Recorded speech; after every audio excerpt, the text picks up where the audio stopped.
Okay, right. Thanks very much for joining, everybody. I think we'll make a start because it's just coming up to 5 minutes past. It still looks like there's a few people joining, but welcome to the webinar for T-level eligible providers. This is the webinar for approval and support for on-site construction and BSc. So this webinar is only for providers who are listed by the DFE as eligible to deliver on-site construction and building service engineering for Wave 2 T levels.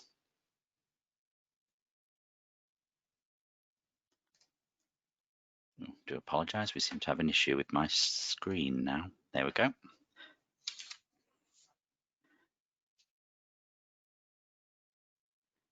So some quick information for you before we start. This webinar is being delivered by myself, Anthony Atkinson, and I'm one of the Territory Quality Managers here at City and Guilds, responsible for the quality team that supports with technicals, and moving forward will also support with T-levels as well.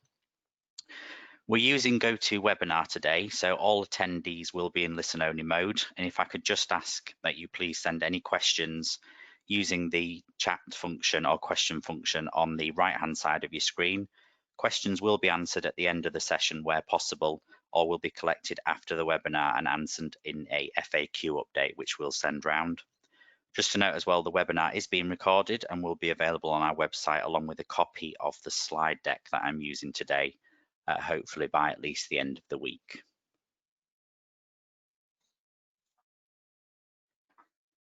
So to give you a view of the areas that will be covered as part of this approval and support webinar, firstly, a high-level reminder of the T-level and TQ structure. Also details of our teams, which are on hand to support you over the coming weeks, months, and also years. Information about our technical qualification associate, so that's a new role, and their role in supporting you over the coming months. A detailed look at the approval timeline and the key dates for your diary. Then we'll go into detail of the actual approval criteria and the approval form, and also what evidence is required as part of the process. And then finally, the ongoing support that will be provided moving forward to you as a centre with City and Guilds and EAL. Should just note that I'm not a subject matter expert, so won't be able to answer specific questions about the TQ content, the assessment and industry placement, etc. And whilst I have several colleagues with me from across the business who may also be able to assist, if we can keep the questions specific to the topic of approval, support and quality assurance, that would be much appreciated. Okay, so let's firstly remind ourselves of the structure of the T-level and the TQ, and this is obviously important for us to understand how the actual approval process will work. So the T-level is a 2-year course for 16 to 18-year-olds, and they will become one of 3 choices for learners after GCSEs alongside apprenticeships and A-levels. They've been developed in collaboration with employers and businesses so that the content meets the needs of industry and helps prepare learners for work. T-levels will offer learners a mixture of classroom learning and on-the-job experience during an industry placement. They will provide learners with the knowledge and experience needed to progress into employment, further study, or a higher apprenticeship. The technical qualification, or as we refer to it here, the TQ, forms a significant part of the T-level. And City and Guilds, in collaboration with our partners EAL, are responsible for the development, ongoing operational delivery of the technical qualifications in on-site construction and building service engineering, which we'll refer to here as BSE. Should be noted that all other parts of the T-level will need to be achieved by the learner for the DFE to award the successful completion of the T-levels, but it's only the part at the top there where you can see the core and the occupational specialisms, which we refer to as the TQ, or the technical qualification, which is the part that City and Guilds and EAL are responsible for. So as I said, City and Guilds and EAL do not have responsibility for delivery of the other parts of the T-level, but we will continue to support centres where they can on all aspects of T-level delivery, and obviously particularly if the candidates don't have the GCSE requirements, we can obviously support with the functional skills requirements at level 2. Additional mandatory parts of the T-level that need to be achieved in the case of on-site construction and BSc are a 315-hour minimum industry placement and also level 2 functional skills or GCSE English and Maths at grade 4 or above. Focusing in on the TQ then, so the boxes at the top of the screen, the TQ comprises of two parts, which is the core content and the occupational specialisms. So the core content is designed to offer sufficient breadth of knowledge and skills for the learner to apply in a variety of contexts related to industry. The core content can be seen as the building blocks of knowledge and the skills that will give the learner a broad understanding of the industry and the job roles that are available. At the same time, it will also develop the core skills that they will need to apply when working within the industry. And you can see that the core is assessed by an externally set exams and a substantial employer set project, both of which will be externally marked by City and Guilds. The occupational specialisms develop the knowledge, skills and behaviours necessary to achieve threshold competence within a particular occupation. Threshold competence is defined as when a learner's attainment against the knowledge, skills and behaviours is of a standard for them to enter the occupational industry. And the occupational specialisms will be assessed by an externally set synoptic practical assignment, and these will be internally marked by a provider and then externally moderated by City and Guilds. So if you deliver the technical qualifications, currently you'll be familiar with the moderation process and how that works. So the TQ in on-site construction will help learners gain an understanding of the on-site industry and the sector. Learners will cover topics such as health and safety, construction science principles, and sustainability in the construction industry. And in addition to the core content, a learner will also choose one occupational specialism, which you can see by the shapes on the bottom of the screen there, which are carpentry and joinery, plastering, bricklaying, or painting and decorating. Centres and providers must work with local employers who will contribute to the knowledge and delivery of training, and employers must also provide demonstrations and talks on the industry, and where possible, work placements will also be provided by the employers. So that's the on-site construction. Moving on to building service engineering. I do apologise, there's an extra S on the end of services there. So the TQ in BSc will help learners gain understanding of the BSc industry and the sector, and will cover topics again such as health and safety, construction science principles, sustainability in construction industry, and then building service engineering systems. A learner will have the choice of studying one standalone occupational specialism or a combination of specialisms which are listed on screen. So the standalone occupational specialisms are on the right-hand side of the slide, and they include electrotechnical engineering, electrical and electronic equipment engineering, protection systems engineering, and gas engineering. The three combination occupational specialisms are on the left of the slide, and you can see them there. They're highlighted by the light grey box.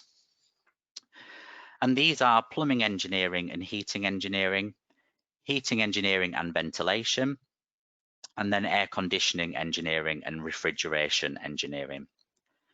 For this specific T-level, the Institute has also set an additional requirement for candidates completing the air conditioning engineering and refrigeration engineering occupational specialism. And learners who decide to take these occupational specialisms must also complete the F-Gas Category 1 qualification license to practice. And there's also some recommendations for the industry placement as well, which you'll need to have a look at, and they are defined in the TQ specifications documents available on our website. So to help understand how these qualifications will be built on our systems, it's useful to know the qualification and assessment code. So I will just add that most of this here is still subject to change. So these aren't the final codes. And you'll see on the coming slides as well, excuse me, that I haven't actually been able to confirm the unit numbers or the assessment code numbers yet. But the tables should give you an indication of how these will be built. And this is really important as well as we start to enter the approval process, because the approvals will not just only be for the core, so either the on-site construction or the BSE, but the approval will also be at the level of the occupational specialisms for each of those TQs. So the tables on the screen show the different codes for both on-site construction and BSE. And as I said, these are provisional at this time. So for example, for on-site construction, which is the table on the left, the core content will be within the qualification code 8711-30, and this will include the assessment codes for the 2 externally set and marked exams, plus the externally marked employer set project. If a learner is completing the on-site TQ, they will need to be registered on both the core code, so in this case the 8711-30, and then also on the relevant occupational specialism. So obviously there you've got 3.5 for bricklaying, 3.6 for carpentry and joinery, 3.7 for painting and decorating, and 3.8 for plastering. So the occupational specialism codes will include the assessment codes for the synoptic assignment. So with the on-site construction, that one's quite easy to see there, because you'll have the qualification code, for example, 8711-35 for bricklaying, and then within there, there will be the synoptic assignment code, which will be confirmed at a later date. And as I said, when you're applying for approval, you will need to indicate to us which TQ you intend to deliver, so on-site or BSE, and also which occupational specialisms that you'll be delivering as well, because our approval process will take place at an occupational specialism level. And it's really important that you get this right, because obviously if you need those particular occupational specialisms for September 2021, we'll need to make sure that we allocate the right approval experts and that we've got all the evidence in able to approve you and also to confirm that with the Institute. So some example rules of combination here. So we're going to take a more in-depth look at the on-site construction rules of combination. We have the table on the top left from the previous slides with the core qualification code for on-site construction, and then the codes for the 4 occupational specialisms that apply to this TQ. So using the example, which you can see on the screen there, if a learner is completing the T level in on-site construction and choosing the bricklaying occupational specialism, these are the elements that they will need to achieve. So you can see there that the core content is 8711-30, and within there, there will be the 2 exam papers, which are both 2 hours, and also the employer set project as well. So they're all encompassed within the core qualification code. So those are externally marked by City and Guilds, and they will be given the grade scales A star to E, and also U, which is ungraded. Plus in this case then, using our example where we've said that it's a learner choosing the bricklaying occupational specialism, they will also need the 8711-35 bricklaying occupational specialism code, and this will include the synoptic assignment, which is externally moderated or set by City and Guilds and externally moderated, and that will be graded pass, merit or distinction. So hopefully that gives you an indication of how the approval will work on the individual levels for the occupational specialisms and the core, and gives you a flavour of how the particular assessments will be built within the qualifications. So again, taking a more in-depth look at BSE, because this is the one that's slightly more complicated. Again, we have the table on the top left from within the core qualification code, and then the codes for the occupational specialisms there, which I'm not going to read out all of them because you can see them. So for the occupational specialisms, they will be assigned a code for the 4 standalone specifications. So for example, the gas engineering is standalone, that's number 34. And also a code for the 3 combination specialisms.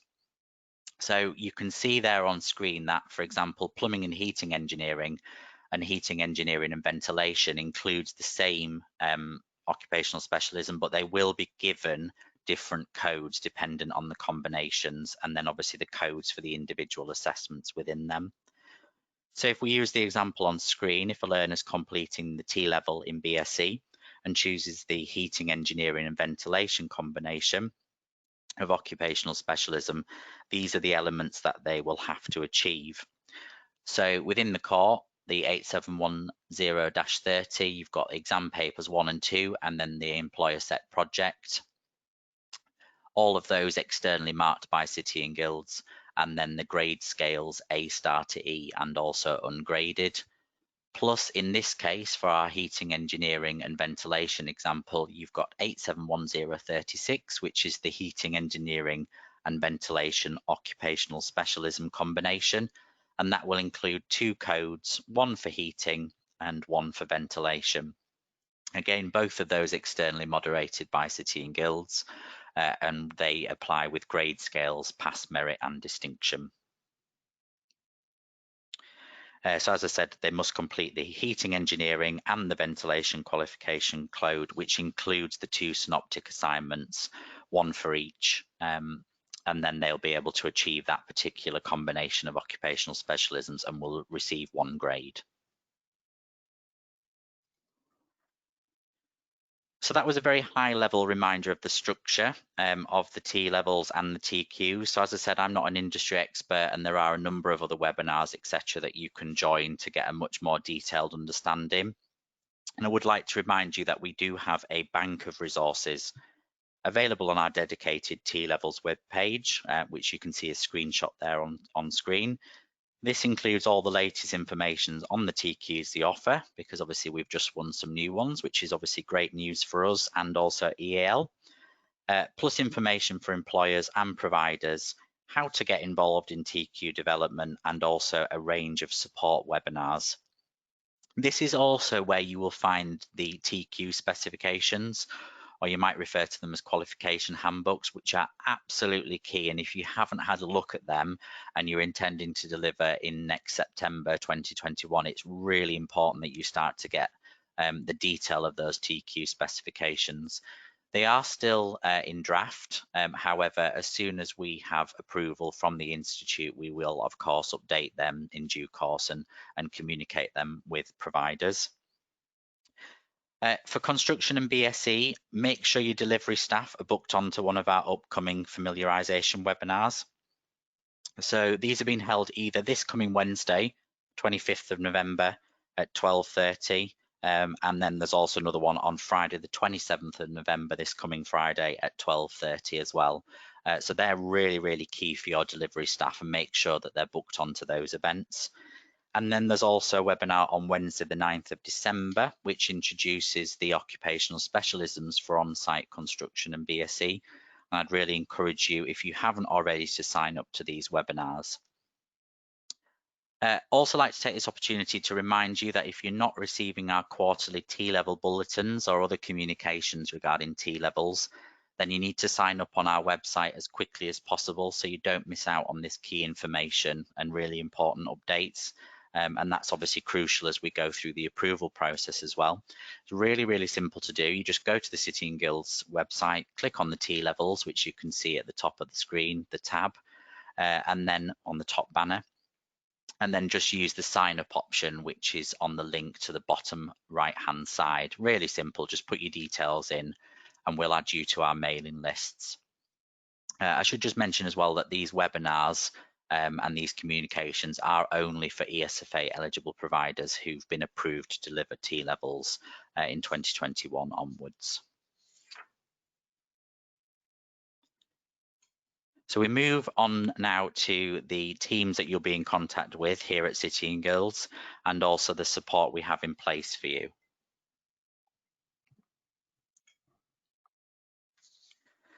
So firstly, our quality team, who will be overseeing the delivery of approval activities and all aspects of quality assurance, will be facilitated by myself and also my 2 quality managers, Liz English and Gillian Steen, who you can see on screen there.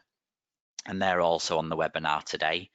So there's myself and the 2 managers that's running the quality assurance side for City and Guilds over the coming years.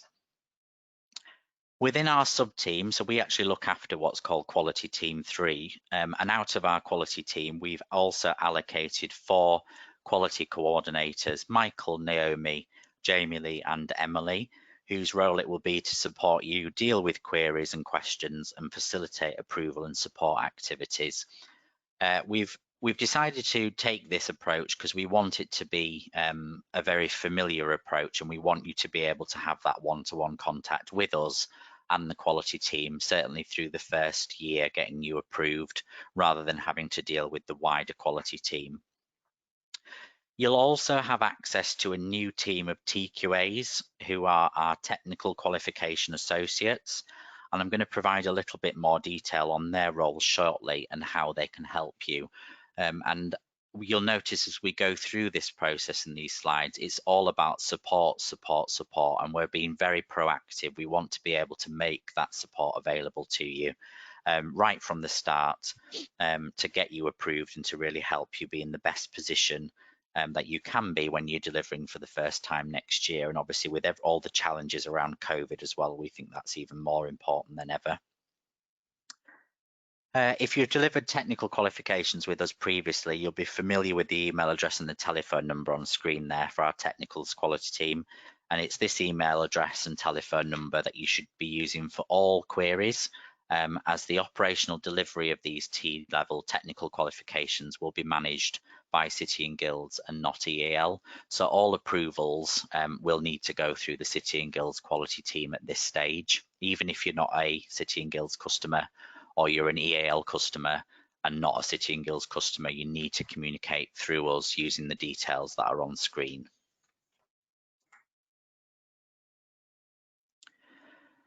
So also our industry specialists, and a reminder of their details for you. So a few of these gentlemen have joined us on the webinar today as well. So if there's any questions at the end, they'll be able to come in and hopefully help me answer some of the more specific ones.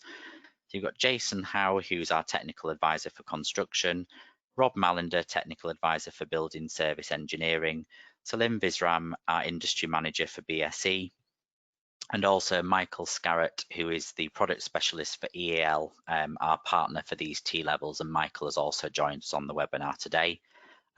Hopefully, if you've joined some of their webinars already, you'll have their details, but if not, they're available on the slide, sorry, there with their email address and telephone numbers.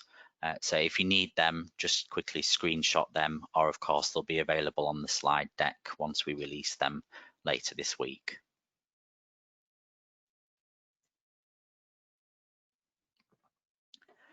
So moving on now to our technical qualification associates. I mentioned these a few slides back. Now, these are a new role this year. So we've created this role specifically to support eligible providers through the approval process, so to get you approved for first delivery next year, and then also to support you moving forward.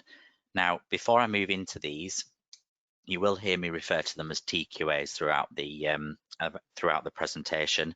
Mustn't be confused with perhaps the external quality assurer or the EQA role that you might be familiar with. This is much more of a support and almost a proactive approach to supporting you get approved, rather than an EQA role, which you might be more familiar with, is much more through the verification model, where they're often looking at what's happened historically and making decisions and setting actions. This is almost the reverse of that, and we really want to get that message across. So the specific role of our TQAs, or our technical qualification associates, are as follows. So they will be on hand to support you, the provider, prepare for approval, and also to support achievement of approval within our 30 working day approval window. Our key performance indicator, our target, should we say. So we want to get all those approvals through as quickly as possible for you within our approval window next year. They'll also provide advice, guidance, and support to you, the provider. They'll review your approval application, including the supplementary evidence, and carry out approval and support activities over the coming months. They'll also conduct and document quality assurance, qualification advisory, and systems activities for us. So over the course of the next few years, you may request, for example, specific support for the qualification, and we would send out one of our TQAs to help you and provide additional guidance. They'll also support the training development of new and existing providers, and you'll see some of on some of the coming slides what exactly plans we have in place and where you'll be able to utilize these TQAs, bringing them into your centres and actually getting them involved in training and standardisation activities. As I said, delivering and supporting provider training and standardisation activities, and really sharing the relevant occupational and quality assurance experience of the TQ with you, the provider, to encourage you in your continuous improvement and to really get the best out of the delivery. They're also maintaining detailed knowledge and understanding of the TQ delivery and assessment requirements, as well as a broad overall view of the T-level programme. And obviously they will be on hand to share that knowledge and those experiences with you. So as I said, you can see this is a more proactive supporting role and a slightly different model to what you might be used to with our EQAs, which are, you've probably been much more familiar with. And you can also see on screen there a provisional list of TQAs is on the table to the right. However, we'll let you know the finalised list and who your allocated TQA or TQAs are. And I should just say as well, if you are delivering both TQs, so on-site and then BSc, you will get 2 different TQAs allocated, one for each TQ. They won't obviously be covering both of those pathways. So our TQAs have 3 core values or aspects to their role. So the first of these is quality assurance activities. So they'll review your provider approval applications, and as I said, including all the evidence, and then carry out the pre-approval and also the approval and support activities. And I'll come on to that slightly in more detail shortly. They'll conduct and document quality assurance. They'll conduct risk reviews with you. As I said, advisory and systems activities with providers in line with our requirements and also the requirements of the regulator and also the institute. So that's the mainstay of their role. Then they will also have a value of provider advice and support. So they should be on hand to provide advice, guidance and support to providers. And as I said, provide that technical expertise to you, especially for you the first few years of delivery. And it's very much about hand holding that guidance and support being there on hand for you. So that's the second core value of their role. And then finally, training, development and standardization. So they should also be available to support the training development of new and existing providers. So let's say you get approval for next September, and then actually during the first year delivery, you want to invite the EQA in to help deliver some additional training or perhaps get them involved in standardization activities, etc. That's absolutely fine. You'll be able to organize that through the quality delivery team and your TQA and actually get them much more involved in the process. So moving on now to the approval process itself and actually the timeline of activity for the approval process.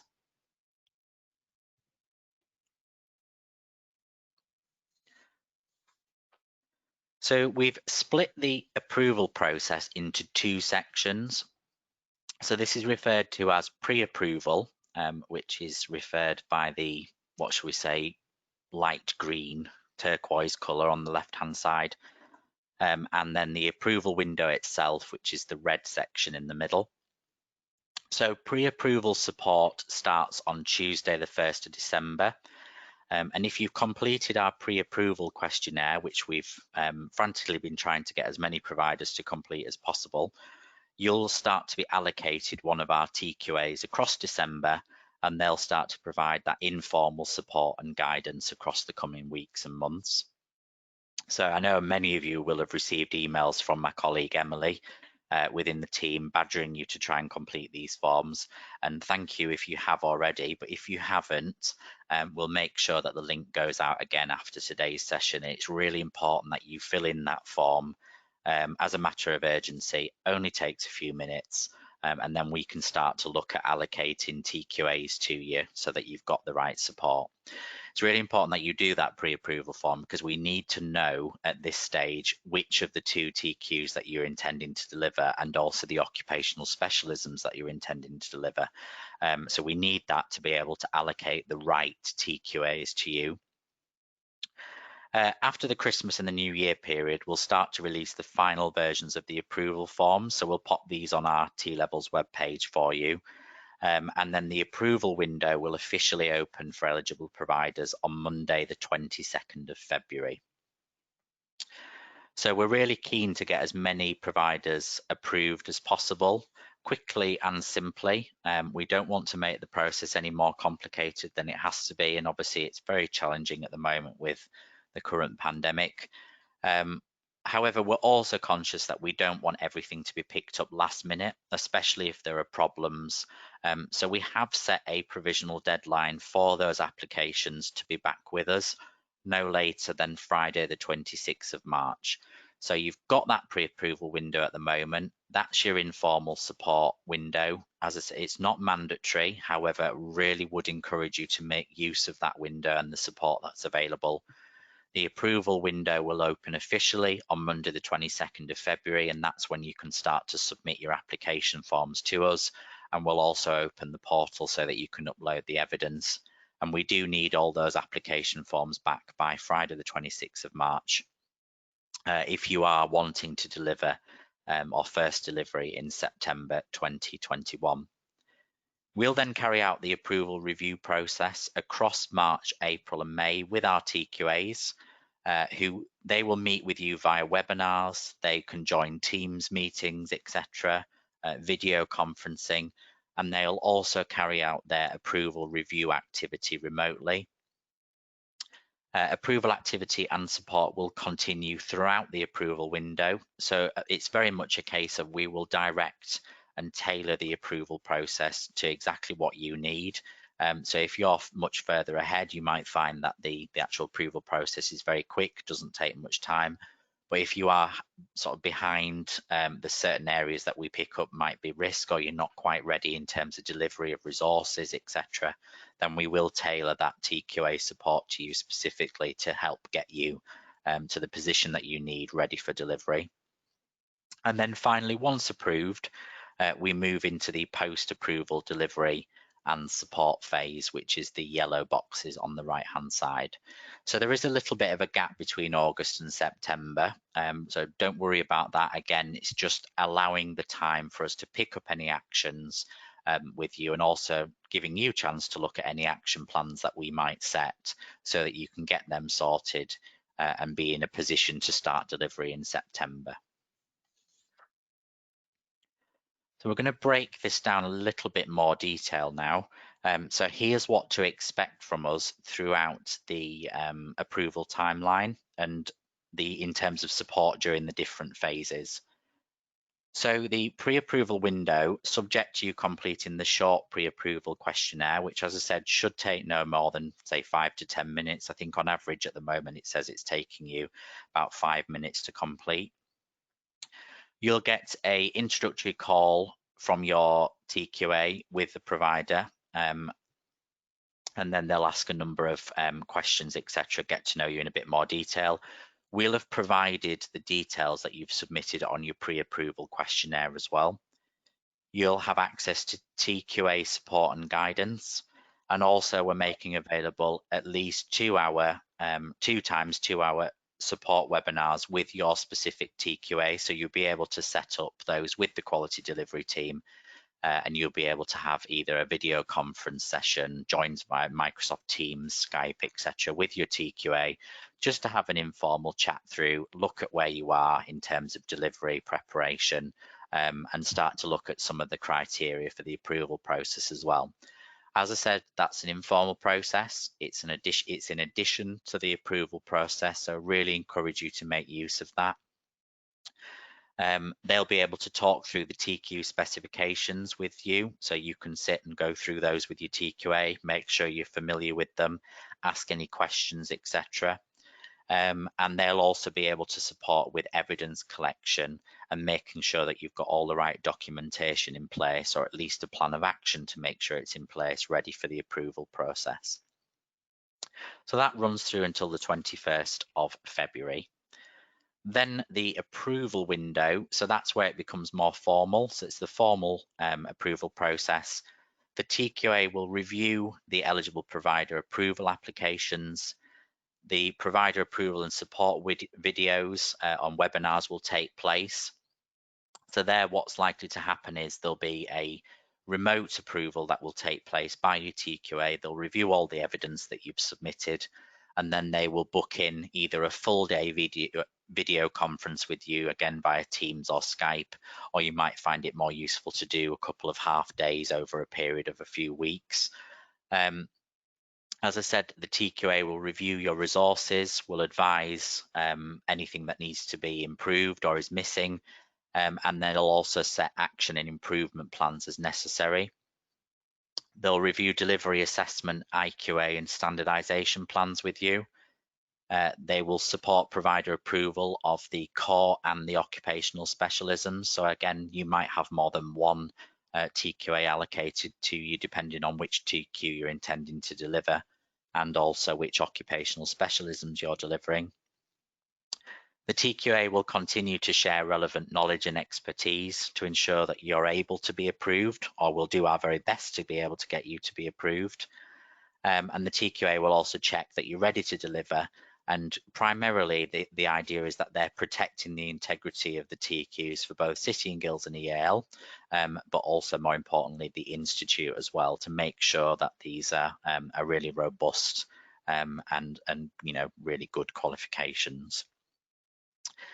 Just to point out there, visits to providers where necessary.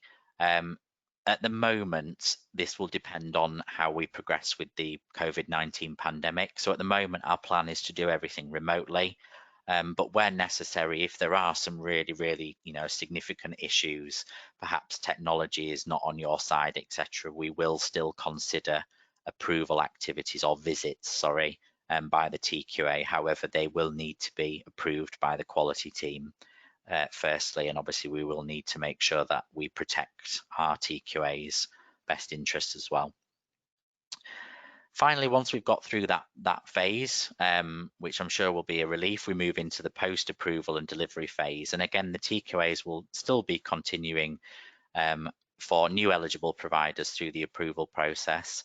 They will conduct ongoing monitoring and risk reviews of you, the provider, and our TQAs will carry out monitoring activities, advisory activities at the request of the quality team, but also if you request them from us, if you identify that you need additional support. And they'll also agree any required training or standardization sessions that are required by you over the coming years, especially probably when you get towards the end of the first year's delivery. So hopefully that gives you a little bit more information around the 3 stages. So during the provider pre-approval phase, as I said, the TQA's role up until the window opening on the 22nd of February is to provide support and guidance to you, the provider, helping you prepare, ensuring that you can be prepared for approval in time for September. Some of this is a bit of a repeat, if I'm honest, but I just want to make sure that it's got the message across that it is an informal process where we'll allocate TQs to you, the provider, and it's all about the guidance and support. And just a reminder there, you'll be entitled to informal guidance and advice on the TQ criteria, preparing for teaching and delivery, and you're also eligible for those 2 times 2 hour free of charge online meetings with your TQA to discuss progress, preparing the application, etc. And it just gets you into the position where it makes the approval process much simpler, much slicker, and hopefully a lot quicker as well for you next year. I think I did mention this earlier, actually. I'll just go back to that slide. The pre-approval phase isn't mandatory, but it's totally free of charge. There's no additional cost, etc. And it's just that additional layer of informal support and guidance. And as I said, really encourage you, even though I know you're really busy at the moment, and obviously there's a lot going on. Make sure you encourage staff to make full use of this package of support that's available. So as I mentioned, the approval window itself is much more formal and rigid, and it should be noted at this point, it's where we start to provide information to the Institute on how well the process is going and any risks that might have been identified with providers. So the first stage is that you will submit your application to us using the approval form, which we will make available on the website, and we go into that in more detail shortly. We'll review the application internally with your TQA, and we then provide access to our online portal where you'll need to upload supplementary evidence that demonstrates that you meet certain aspects of the approval criteria. So the approval criteria have been split into sections, and they are criteria A to F. The TQA will complete a remote desk-based activity, reviewing your supplementary evidence and forms a plan of what topics need to be covered in their approval support activity. So again, if you've made use of that pre-approval process, that should be much simpler, and they'll be able to target the support much better. Depending on the detail and the quality of evidence that you submit as part of the approval application, the TQA will tailor support to your specific needs. As I said, the approval activity itself will be completed remotely at this stage via an online meeting, but you're entitled to a full day. So you may include separate sessions with delivery staff. So again, you might want to run it as one day, but various different staff from various different parts of the organisation are coming into certain sections, or you might decide to split it out over a series of days if that's easier. So as I said, it could include separate sessions with delivery staff, reviews of documents and setting action plans, and we'll also need to include a video tour of the premises to show the TQA the physical resources that's in place. So that is mandatory as part of the approval process. So it's worth having a think about how you're going to do that. And there's two options. You can either do it on the actual approval webinar or video with the TQA, or there's also the option of recording short videos, tours of the facilities, and actually uploading them as part of your application process. So when you get access to our portal, you could upload those visits as part of the actual approval supplementary evidence. Once the activity has taken place, the TQA finalises their report. They will then send that back to us, and that will include any action or improvement plans. They'll submit that back to us, and it will also include a recommendation to City and Guilds on the decision. Again, they will be able to inform you what that recommendation is on the approval activity, but the final decision will be made by City and Guilds before confirming it to you and also the Institute in terms of your approval decision. Okay, come back. We're going to move on now and look into more detail at the actual approval criteria. So these approval criteria have been standardized across all the various AOs that are delivering the T levels. So we've worked very closely with NCFE and Pearson to map these approval criteria. So when you start to look at them in detail, if you are delivering or have gained approval for the construction or the media digital T levels in wave one, you might start to see that there's quite a lot of similarities with these approval criteria, and that is intentional. So as I said, the technical qualification specifications or TQ specifications contain all the required information you need to deliver the qualification in the T level or the TQ in on-site construction and building service engineering. And the TQ specifications will be the key documents to support you and will be used by our TQAs to complete the approval process. You must be able to demonstrate to City and Guilds and also your TQA that you meet the specifications to be approved for both the relevant T-level core and any of the occupational specialisms. And obviously without the one, the other's not really much use to you. Throughout the pre-approval period, support will be available specifically around resource requirements, and our TQs will be there to guide you and also identify where there's any risks. Hopefully you'll have seen these and already familiarised yourself with the TQ specifications already. However, if you haven't, you can find the most up-to-date versions on our website. Just go to the cityandguilds.com website and click on the T-levels icon on the top banner. And then click on the construction and BSE picture link, which is on the highlighted in blue there on the left-hand side. And you'll find them under the accordion or the drop-down menu, which says Draft TQ Specifications. And as I said, once those have been approved by the Institute, the final versions will be published on the website. However, there isn't actually probably going to be much changes to them. They're probably, those are the final drafts that are on the website at the moment. There might just be a couple of changes to some of the qualification codes, etc., and some clarification. So really key, you must make sure, if you haven't already, that they are downloaded, whether you print a copy off, or if you're trying to be more sustainable, then just keep it on your document. They are quite lengthy, but you do need to make sure that you get to grips with those and the requirements within those documents as soon as possible. So within each of the TQ specifications, you'll find a section on resource requirements, and these pages within the TQ specifications are specifically around the staff and the physical resource requirements, which is particularly important during the pre-approval period. So in this example on screen, it's for BSE, and you'll find the resource requirements on page 17. And for on-site, they're on page 15 at the moment. Obviously, they may be subject to change. These requirements must be met for approval to be granted. So for BSE, for example, staff delivery and assessing the qualifications must be able to demonstrate that they're able to meet several requirements, such as occupational competency and qualified at level 3 or above, recent relevant teaching and assessment experience in the specific area that they will be teaching, and be able to demonstrate continuing CPD, and also have had or have training in delivering a project-based qualification and preparing learners for exam-based assessments. For the BSE core, staff must be familiar with the level 3 construction BSE qualifications to be able to teach. And then there are then set requirements for each occupational specialisms, which you can see in the magnifying glass there.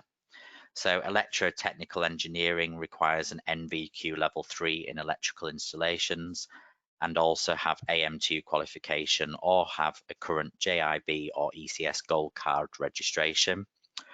For gas engineering, again, you can just see that on the screen. It's in the magnifying glass. Staff must hold a level 3 diploma in gas utilisation or equivalent, including any relevant CPD.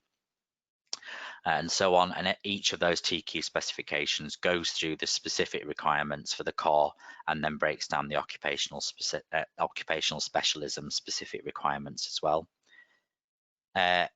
You need to scrutinize these TQ specifications, and particularly the resource requirements section and also the physical resource lists, as without these we won't be able to approve you to deliver next year.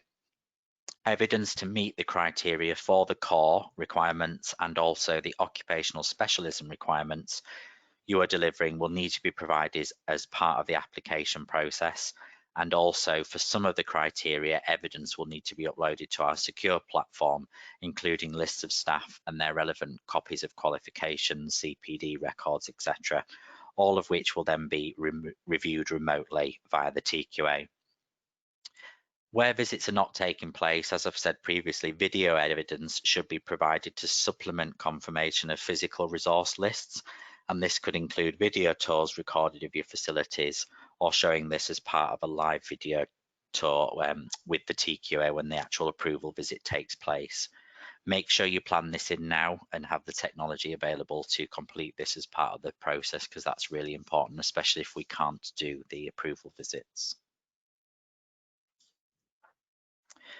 The approval criteria are also listed within the TQ specifications, and although there may be a few slight tweaks, the approval criteria that are listed in those TQ specifications now are the same as the approval criteria that will be on the approval form after Christmas. So even though the approval forms are not available yet, it shouldn't make any difference because the criteria that you'll need to submit evidence for or confirm statements is already available to you within those TQ specifications. You can find the approval criteria on page 14 for on-site construction. Sorry, that's the wrong way around. On page 14 for BSc and page 12 for on-site construction currently.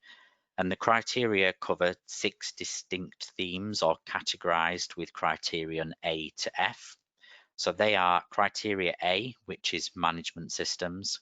Criteria B is around the industry placement, which is obviously a bit of a hot topic at the moment. Criteria C, resources. Criteria D is around delivery. Criteria E is about assessment and standardization planning. And then finally, criteria F is around secure live assessment and administration.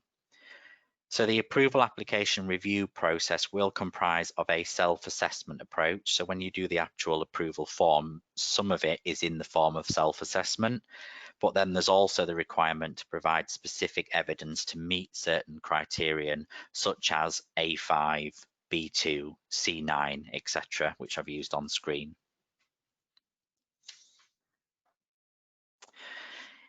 There's going to be 2 versions of the approval form. So if you're already a customer with City and Guilds, you'll just need to complete the TQ Qualification Approval Application Form, abbreviated to TQQA. Probably needs some slightly better acronyms for these, but that's probably what you're going to get at the moment. If you're new to working with us, so you're not currently a City and Guilds centre, you'll need to complete the TQ Provider Approval Application Form, or TQPA, and this will include centre approval with City and Guilds, and that usually costs £2,300, but you will get that free of charge. And that will obviously give you qualification and centre approval with City and Guilds. And there won't be any requirement to complete a separate centre approval application, which you might hear referred to as a CAP or CAP. So there's no requirement to do that CAP form separately. That will all be encompassed as part of your approval application with us. That does also mean if you want to, you can deliver other qualifications with City and Guilds as well, which is obviously a bonus. So within the approval form, there will be 6 steps to approval. So the first step will be to complete the form and return it to us. Step 2 will be our quality team reviewing your application to ensure the content meets our approval criteria, and that will be done within 2 working days. And where additional information is required, we'll request that from you directly. Step 3, if you didn't engage in the pre-approval support phase, we'll allocate a TQA associate or several TQA associates, TQ associates within 5 working days, 1 for each core, and depending on occupational specialisms, we might need to increase that. And we'll also provide them a copy of your application. Obviously, if you've entered the pre-approval phase, none of that will happen. It will be much quicker and you'll already have your allocated TQA who will be fully familiar with what you're applying for. You'll also get access to our secure online area or platform where you'll need to upload evidence to support your application. And again, that will all be done within 5 working days of receiving your application. Step 4, the TQA will review your application and contact you to arrange a suitable date for your approval and support activity, and that will be contacted within 10 days of receiving your application and us obviously accepting it for processing. Again, if you've entered the pre-approval process, you'll probably have already got that session booked in with your TQA, because obviously you can do it beforehand. Step 5, the TQA will undertake the approval and support activity and submit their report to us, including a recommendation on approval, and also set you a detailed action and an improvement plan. Our quality team will then review the content of the report, agree a final decision on approval status, and also confirm the actions and improvements required. And that will take place within 2 days, or 2 working days, sorry, of the TQA providing the report to us. So once the TQA has completed their approval activity, they will have 2 working days to formalize the report and submit it to us, and then we will provide you an answer or a decision on approval within another further 2 working days. Step 6, where approval is granted, a letter of confirmation will sent to you with a copy of the approval report, which obviously includes all the action plans if there are any. Where approval is not granted, we'll provide an even further detailed action plan, and that will inform you of what steps are required to meet the approval requirements. If you're not given approval after that visit's taken place, we will also put in place a really detailed support plan with our TQAs, perhaps also contact with technical advisors, etc., within City and Guilds to make sure that you've got all the opportunity to be able to be approved still by that academic year, so by September 2021. Obviously, as I said, it's at this stage that we do start to inform the Institute as well. So the outcome of approval activities plus any action or improvement plans is also shared with the Institute and is also subject to our contractual agreement. And I do apologise if you can hear my dog barking in the background. I thought we might manage to get through without him doing that, but clearly not. It's worth remembering that you may also have received funding in order to prepare for delivery in 2021. So you should clarify this before any decision to defer delivery until the next academic year as well. So obviously we won't be able to confirm that, but we have had a few providers that have said that they are going to defer until the following year, and it's just worth checking whether that is obviously okay to do, because some obviously providers do receive funding in order to help prepare resources, etc. So we now go into the sections of the approval form and start to break them down and some of the relevant criteria. So as I said, a lot of this is listed in the TQ specifications, but I think it's important to pull some of these out and make sure that we are detailing those criteria. Section 1 of the provider approval form, it's a few pages and it asks for your provider details and information, which should be completed by the head of centre or a senior person who is authorised to act on behalf of the organisation. And obviously, if you're an existing customer with us or an existing centre with us, there is a lot less to complete because we will obviously already hold that information. If you're a new customer to us, what we're asking for there is very similar to what's required on our centre approval form, which is why obviously we're not asking you to complete that process as well. It will be encompassed within your application. So the TQ application detail in section 2, this is where you tell us which TQs and the relevant occupational specialisms you're seeking approval for.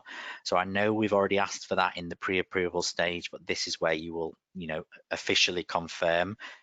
You'll also have to provide learner volumes for the first and second year delivery. Now, experience tells me that a lot of the time, some of the figures that are submitted are sort of plucked out of thin air and don't come into fruition.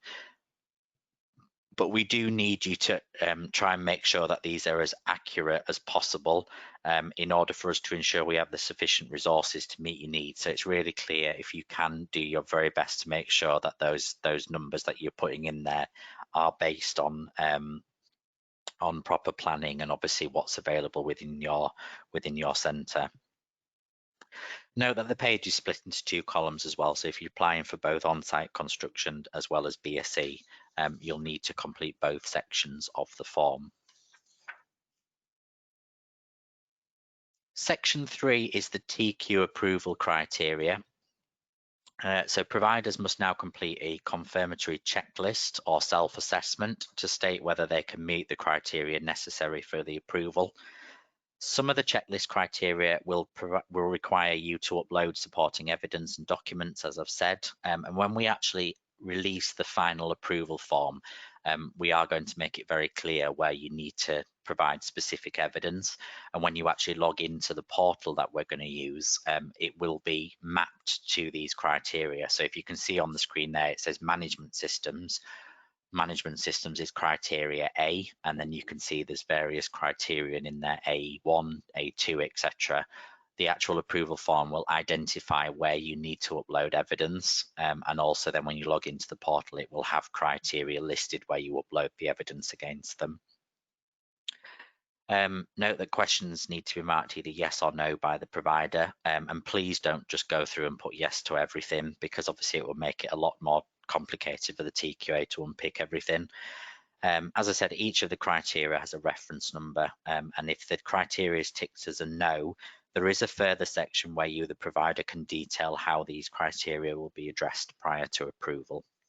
Hence why I'm saying don't just click everything as yes. The tables on the next few pages list the detail of the approval criteria, and whilst I'm not going to go through every single one of these, as previously mentioned, they are in the TQ specifications. As you can see on screen, management systems, you can see their criterion A1 to A12. As this is a self-assessment, some just require to confirm and others will ask for the documentation. So for an example, if you can see there, the one that's highlighted grey and has the magnifying glass on it, criterion A5 on the slide. For this one, you'll need to make sure that as part of your application, you provide these documents, uploading them to our platform for audit purposes, and also so that they can be independently reviewed by our TQA to ensure that they're fit for purpose and also meet our requirements. For other criteria such as A6, where it says a process in place for annual review of the policies and procedures, we'll just ask you to confirm this, and also how and when documents will be reviewed. So that will be very clear. So looking at that example there, you can see A5, it asks for provider has appropriate documented policies and procedures relating to, and then goes on, such as student recruitment, ongoing student support. Those that are ready, you'll upload them to the portal so that they can be reviewed. Some of them, if they aren't ready, so for example, you might not have the student staff malpractice might need to be updated, or there might need to be some outstanding risk assessments, etc. That's fine at the initial approval application. You just need to make sure that you've self-actioned them on the form, and we'll come to that shortly.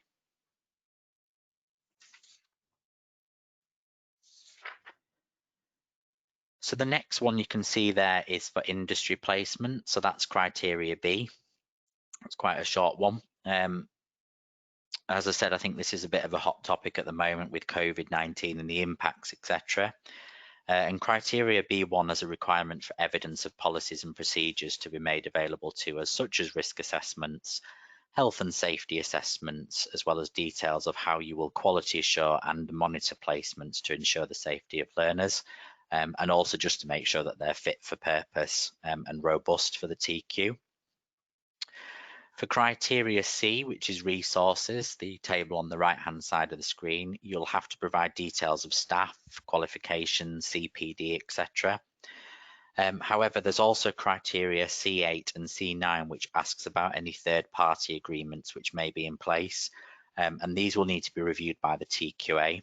As well as confirming the resources, there's also a separate area to confirm the names of relevant staff, their occupational specialisms, what they'll be involved in teaching and assessing, and then the opportunity to upload their CVs and copies of qualification attainment, CPD records, etc., as I said, online. So that's really key. And the more detail that you can provide there, the better, so that the TQ is able to obviously review that and sign it off.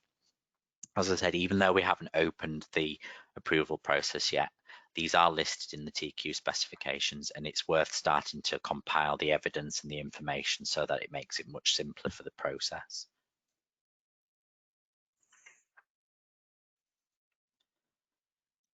So delivery, so criteria D, documentation and evidence should also be uploaded by you in relation to D1, such as documented induction plans for your cohorts and also schemes of work. And you might also need to upload the student handbook for criteria D5 as well. So both of them, again, highlighted by the magnifying glass on the screen. Oh, I don't know if somebody's just unmuted themselves then or had a question.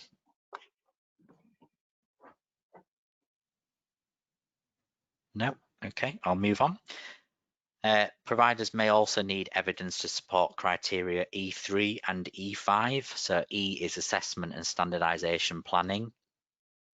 And that's around the IQA processes and plans, or the standardization plans, etc., to ensure that they're consistent.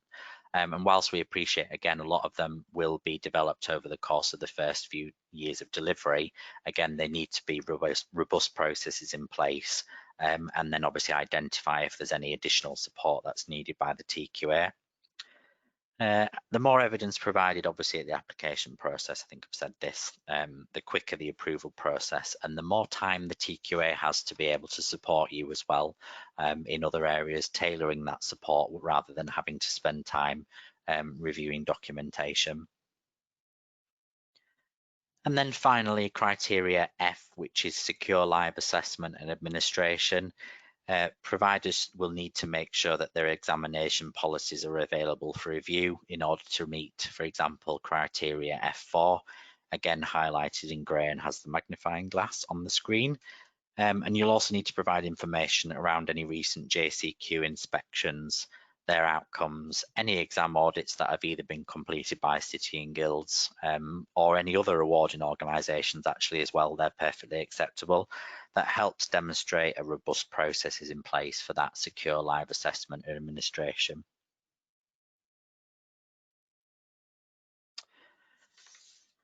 And then, as I said, following the list of criteria, then required to provide detail around how you will, prior to approval, address any of the criteria which are answered no. So just to stress, it is fine to answer no to some of these criteria. We're not expecting that everything is going to be in place for February.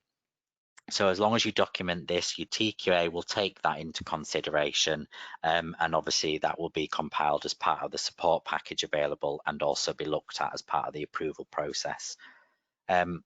Also, it helps to provide some clarification as well in terms of where the issues may be. You need to identify them using the criteria reference numbers in the first column.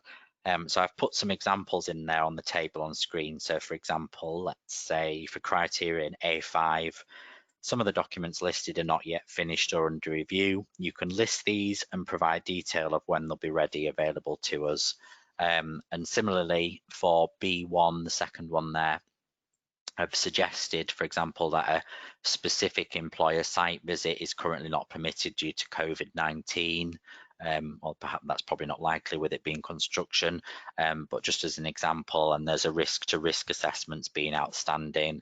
Actioning this shows you have this on your agenda and also demonstrates your commitment to resolve the issues. And it will help us and your TQA to form a picture of your outstanding requirements and again to tailor the support for you. The final two sections of the approval form are around staff details and delivery and also the final declaration. So in section 4, the delivery and staff information, the provider yourselves will be asked to detail or add detail of all key staff who will be involved in the delivery, assessment and the IQA or internal quality assurance of the TQs, which you're seeking approval for. The staff members' names and roles are required along with a profile, and that profile should detail staff qualifications relevant for the TQ and where they're achieved, relevant professional experience within the last 5 years, which is relevant to the teaching, assessment or IQA, and also details of relevant CPD and other professional development. And any supporting documentation again can be provided. So as part of the application, you'll fill that section in and then you'll provide the evidence onto the portal. And if, as I said previously, if you've applied for approval with NCFE or Pearson for the Wave 1 T levels, you'll be familiar with that process. It's very similar. Finally, section 5 is the declaration, and this final page is a declaration statement which confirms, which you, the provider, confirms their agreement to us by ticking the statements, obviously, and entering the name, etc. It has to be signed as part of the application process. And as I said previously, it needs to be signed by somebody senior, so unfortunately it can't be signed off by a tutor exams officer, etc. It needs to be someone who's acting as the head of centre, and somebody who's the authority to do so. And that's particularly important if you are applying for qualification and centre approval with us. So you don't currently work with us or for other qualifications, because that declaration is very similar to the declaration that's in the centre approval form.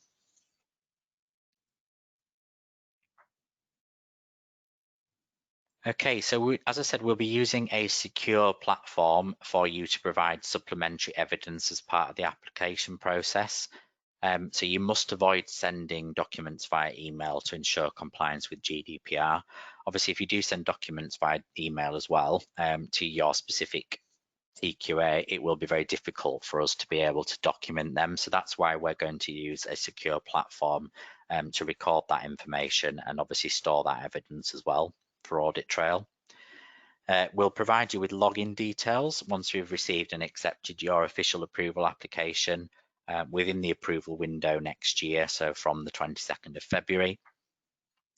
The approval criterion A to F will be listed in the platform, and you'll be able to upload evidence either to each individual criteria or across multiple criteria. So if you've got a piece of evidence, and obviously it covers lots of different criteria as part of the application, you just upload them and you'll be able to cross-reference them against the different criteria.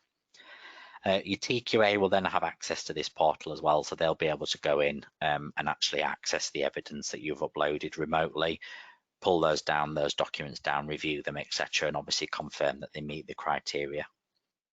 As I've said previously, evidence should include video recordings such as tour of your facilities, etc. So really starting to think outside of the box as what you would normally see as an approval activity. A lot of these tours of facilities, etc. could be done in advance and then just uploaded as part of the application in February. So hopefully that gives you a flavour in terms of what's required as part of the application process, how it will work, and obviously please do go to the TQ specifications to go through those criteria in more detail. Finally, once you've obtained approval, we'll continue to support you delivering over the following academic years. So again, split these out into 3 sections in terms of the ongoing support that's available to the provider. Sorry, that should say provider, not eligible provider, because you will be approved by this stage. And this will firstly be through annual monitoring. So annual quality assurance activities to ensure successful delivery of the TQs, supporting the provider, making sure that you're understanding and obviously you're improving and that it's successful delivery. Continue to record smart action plans to help you improve, support that continuous improvement planning, and also identify and reporting risks to delivery to us, the quality team, and subsequently obviously feeding that information to the Institute as well. Should be noted that we do also have a cross AO sharing agreement in place currently with Pearson and also NCFE, so that's specifically important to share risks, etc., that we might highlight with the other AOs that are delivering the T levels, and if they have any impact, and obviously construction might have an impact with Pearson, for example, in wave 1, we do share that information across AOs, and that was part of something that we submitted to the Institute and confirmed with the Institute, so that's in place. And we share that information across AOs. And that again helps us if risks are identified, we can obviously tailor our support as well and make sure that you've got the right package of support in place. We'll also conduct risk reviews and support provider self-assessment. So there is a self-assessment process. And again, if you're working with Pearson and NCFE, you will probably know this. There is a self-assessment process that will take place every year. Our TQAs will support by responding to any identified risks, documenting those risks in line with our regulatory requirements and obviously City and Guilds requirements, and supporting providers with early identification of their own risks, and that's through that self-assessment process, which you'll need to complete every year. And then finally, delivery of training and standardization with the provider.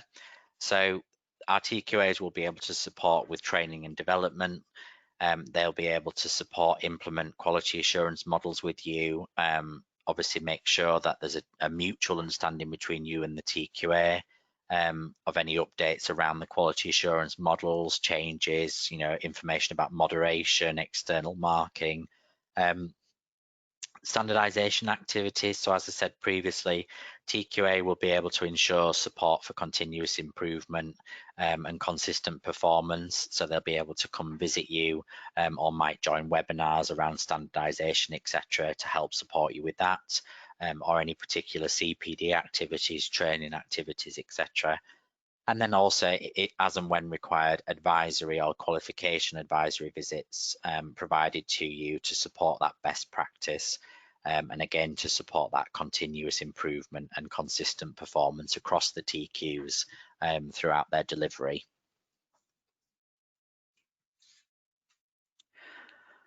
Okay, so yeah, so timing, slightly ahead of time, actually. I think I timed this to last about an hour and a half with obviously a section for questions, so I'm a little bit ahead of schedule.